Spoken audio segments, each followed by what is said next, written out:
Hello नमस्ते परिणाम, आप सब कैसे हैं। मैं आशा करती हूँ कि आप लोग अच्छे होंगे। मैं शिव भक्त मिला देवी अपने यूट्यूब चैनल में आप सभी का स्वागत करती हूँ और करती ही रहूँगी। फिर से मैं छठ गीत गाने जा रही हूँ। पसंद आए तो लाइक सब्सक्राइब शेयर जरूर कीजिएगा और कमेंट में जरूर बताइएगा मेरा गीत आप लोग कैसा लगा प्लीज़। छोटी मोटी हमारो आंगनवा रोपबो में नारियल के गाछ। छोटी मोटी हमारो आंगनवा रोपबो में नारियल के गाछ। रोपबो में नारियल के गाछ। नरियलावा जे फरेला गवधा से ओहे पर सुगा मेड़ा। ओहे पर सुगा मेड़ा। सुगाना की मरब धानु सास सुगना गिरे मुरुछा। सुगना गिरे मुरुछा।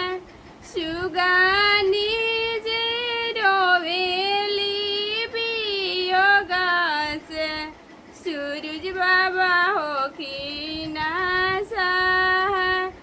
आदित्य माला होखी नासा। छठी मैया होखी नासा। छोटी मोटी हमारो आंगनवा रोपबो में केरावा के गाछ। रोपबो में केरावा के गाछ। केरावा जे फरेला गवधा से ओहे पर सुगा मेड़ा। ओहे पर सुगा मेड़ा। सुगावा की मरब धानु सास सुगना गिरे मुरुछा। सुगना गिरे मुरुछा। सुगानी जे रोवेली बियोगा से सूरज बाबा होखी नासा।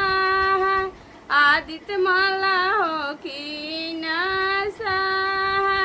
छठी मैया होखी नासा। छोटी